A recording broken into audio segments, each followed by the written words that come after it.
Yan, hello guys. Ayan, nandito na naman po ulit si JR Doria TV para mag-update naman dito sa walang katapusang Pasig River Esplanade, no? So lagi tayo nag-update dito gabi-gabi. So unahin po muna natin yung Phase 1C.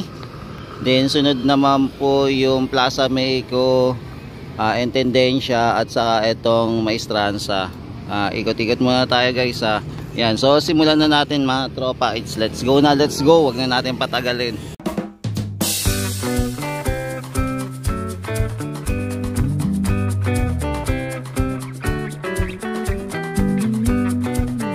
Yan, so sa mga hindi pa nakakadalaw po dito sa Binondo Intramuros Bridge, so ito po yung kaganapan pagkagabi.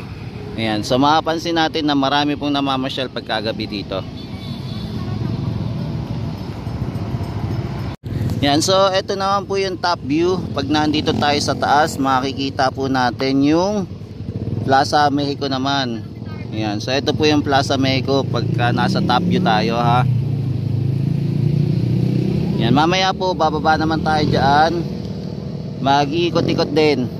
So samahan nyo din ako dito. Update din natin kung ano yung bagong ganap dito.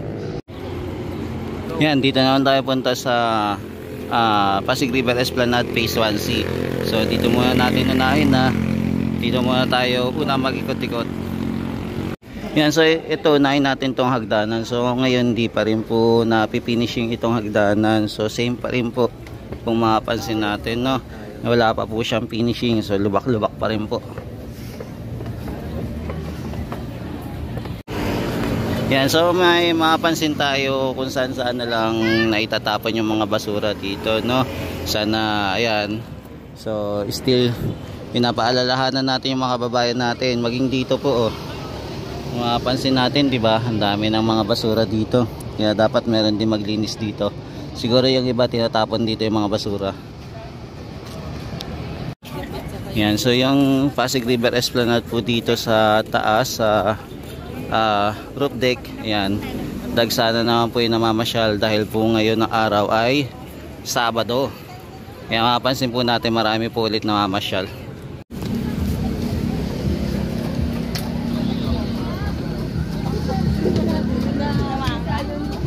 Ayan, no, puno yung mga tao dito.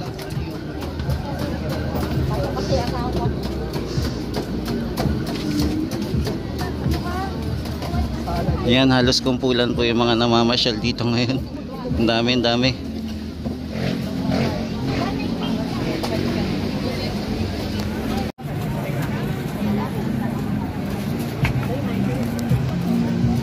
Ayan, halos dikit-dikit na po sila, no? Yung mga namamasyal. Ano ba to? Parang ano na? Tiyanggian na ba to? Yan, so yan, dinadagsa po ngayon, dagsa ang ating mga kababayan dito na masyal para sa mga kainan dito sa Pasig River Esplanade.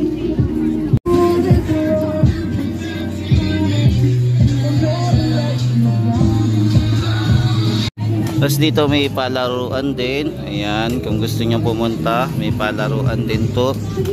Tapos ayan, yung dinaanan natin puro kainan naman po. Tapos may mga accessories din. Tapos dito may pagkain na naman.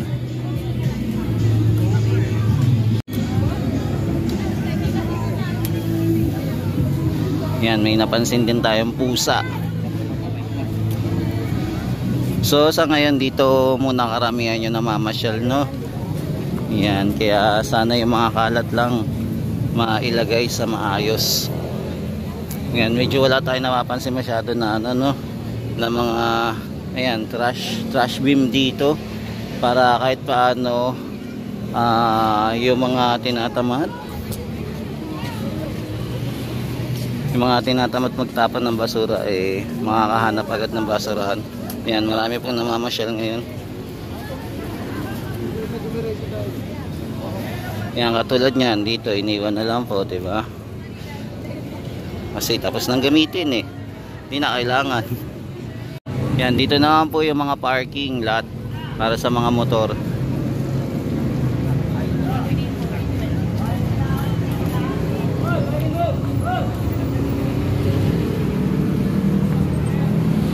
Yan, dito kaya, ano kaya meron? Yan, ano kaya event ngayon dito?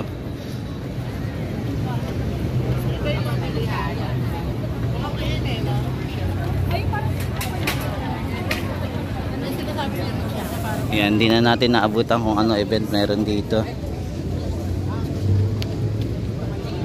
Mga nag-prepare sila.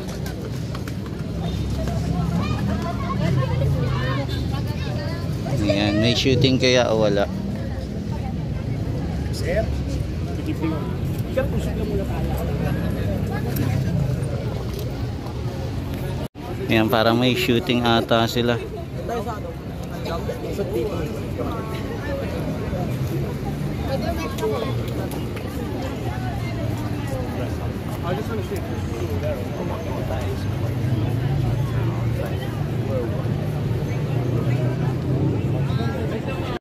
Yan, lakad-lakad pa tayo guys para malapiesta ang Pasig River Esplanade ngayon. Ang daming namamasyal, mukhang balik na naman sa normal ang Pasig River Esplanade. Ang dami na naman pumupunta dito.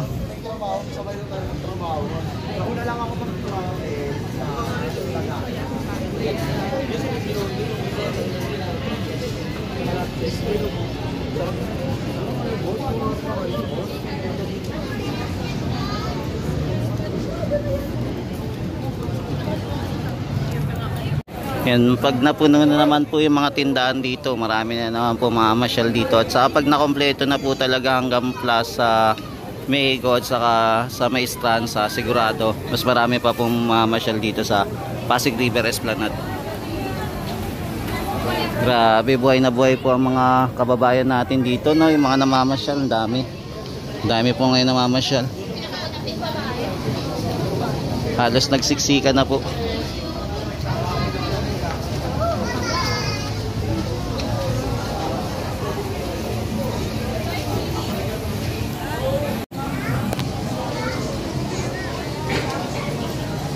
Yan, ganito po kaliwanag ang Pasig River Esplanade ngayon. Oh boss, kamusta? Idol. Sige, tuloy mo na.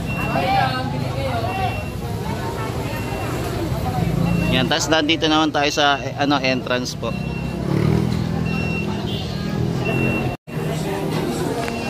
Yan, tapos dito may kapihan na dito. Oh. Inoccupied nila. Magkano kaya upa nila dito? Malaki-laki kinuha nila. Naka-open.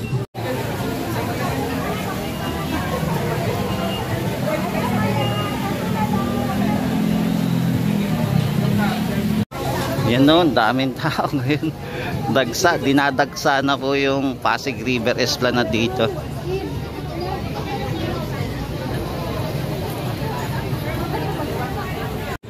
Yan si ano pala nagtinda.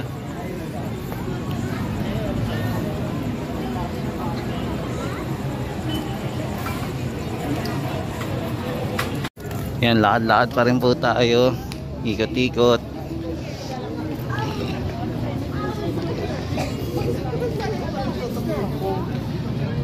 May tao na yan. Yan, punta naman po tayo sa Plaza Mexico naman. Doon naman tayo tambay. Yan, grabe. Dinaksa yung mga kababayan natin.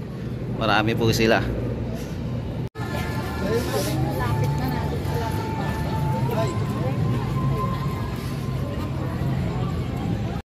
Yan, next naman po tayo sa Plaza Mexico naman po. Doon naman tayo silip.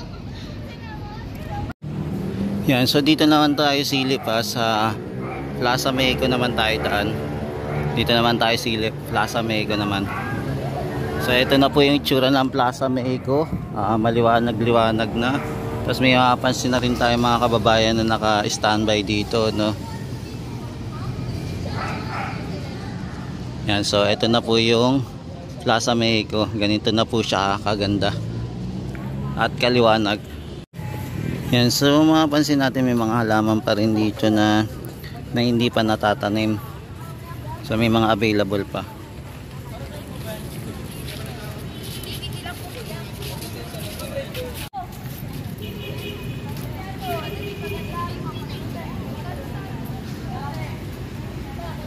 Yan, so ito po yung Plaza Mexico Tapos ito na po yung ating pailaw dito naman sa plant box. So ito na yung pailaw sa plant box. So yan. Maliwanag na din po dito sa kabilang area. So ang nakapansin natin, meron pa kasi na nakalawit na mga kulay pula. Ayan, mga tubo-tubo. Kaya abangan natin kung anong ilaw na ilalagay dito, no? Kung magkakaroon pa ng ilaw dyan. Yan, tapos ito po yung Acapulco marker. Ayan, hindi pa po tapos. So hindi pa kompleto yung pag-assemble dito. So abangan natin kung kailan siya tatapusin. Tapos ito na po yung itsura ng Plaza Mexico. Ayan, diba?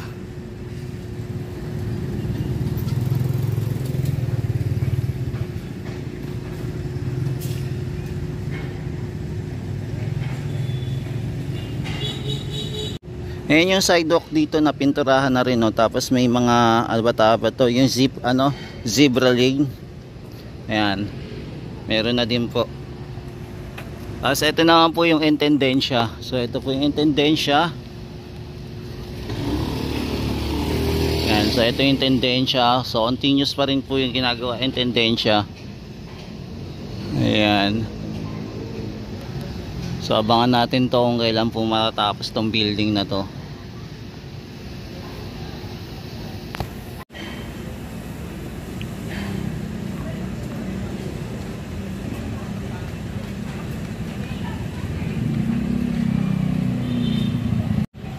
Yan, so ito po yung Plaza Mexico. So mag quick update lang tayo sa Plaza Mexico.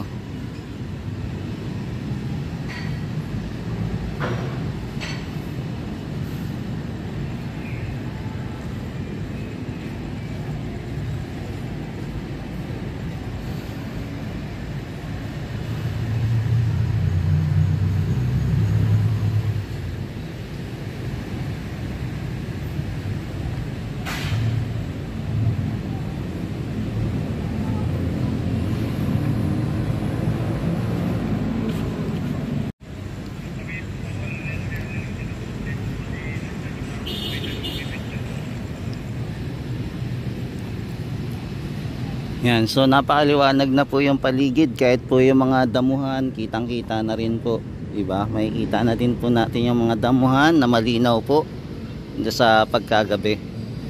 Yan, so ito po yung itsura. Tapos itong pailaw, kompleto na rin naman po, diba? Nasindihan na, maging itong yung spotlight o floodlight, ayan, nasindihan na rin po.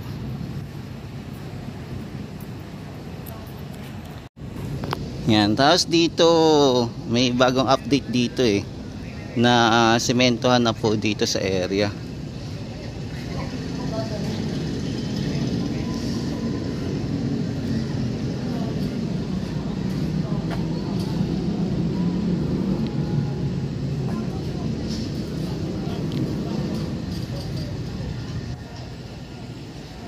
Yan, so ito itsura.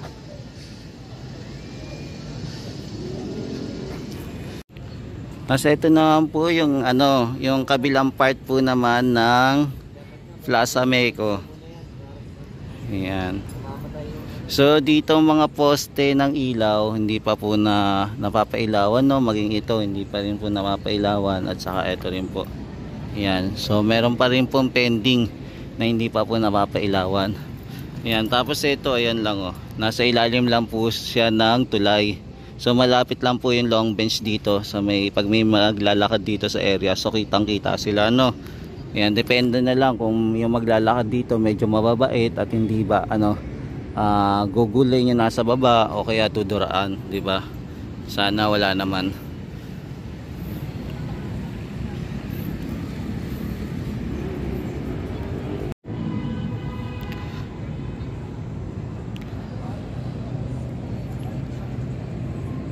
Yan, so ito pa rin po yung paligid ng Plaza Mexico.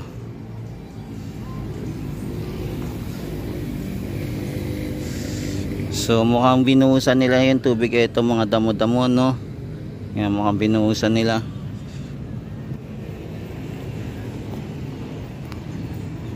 Yan, malakas na din yung yung spotlight. Dalawa na din kasi yung ilaw eh. Tapos ito pala mukhang maglalatag na sila dito ng tiles, gray tiles. Mukhang maglalatag na sila. Tapos ito inaayos na din nila oh. Meron na din lining. Yan, nagkakaroon na din ng lining dito. Yung gutter, yan, linalagyan na nila yung gutter, parang boundary. So ito linalagay nila. So ang linalagay pala nila, ito mga may hollow block sa sa gitna, no, naglalagay sila.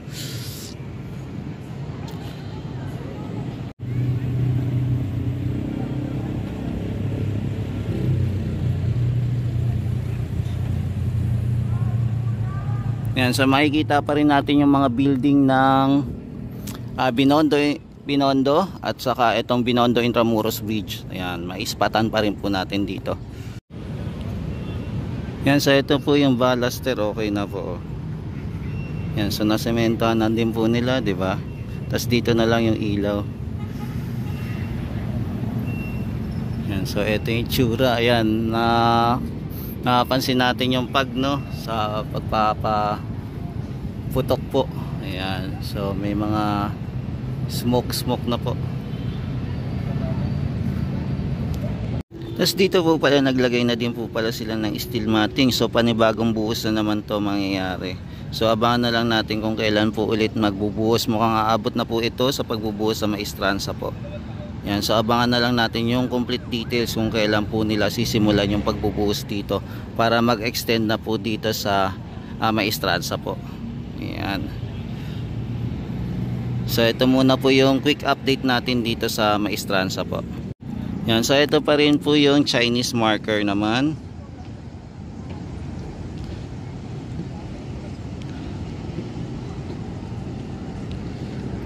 Yan. So for the meantime, di lang natin alam kung aayusin pa to, pag gagandahin kasi medyo putol-putol na din po yung mga bakal-bakal dito. Ayan. Ay ba tawag dyan? Kadena, something. Yan. So medyo putol-putol na po. Tapos matatanaw din natin yung baluster. Ayan na, okay na po yung sa ibabaw niya ha, yung baluster. So okay na po. Ayan. Tapos ngayon dito mukhang pahinga po muna yung mga workers. So abangan natin kung kailan sila babalik ulit yung mga workers. So for the meantime pahinga muna. Tapos ito napatag na rin po pala to, yung mga kalupaan, no? Kung mapapansin nyo, ayan o, nakapatag na. Halos pumantay na din po dito sa boardwalk, sa Esplanade. Ayan, di ba? Yan, sas, dito naman po yung ganap sa Phase A and B. Ayan, so ito naman po yung itsura sa Phase A and B. So mapapansin natin na hindi ganong kasiksikan yung mga tao dito compared doon sa Phase 1C, no? Grabe yung tao doon. Ayan. So ito po yung itsura niyan, di ba? So ito po marami pa rin namamasyal pero hindi ganun po talaga kasiksikan compare doon talaga sa Phase 1C.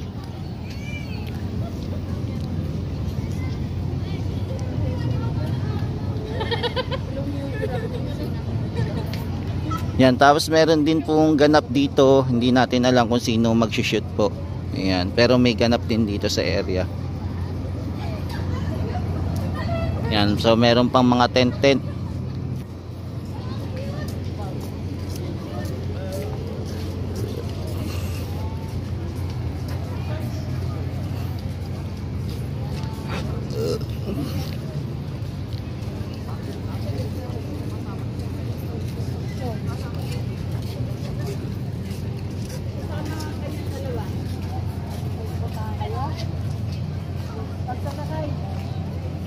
Yan, so ito muna po yung latest update natin dito sa Pasig River Esplanade, sa A&B, sa Phase 1C, sa Plaza Mexico, sa Maestranza at saka po sa Intendencia. Yan, thank you guys sa walang sawang pagsuporta kay JR Doria TV.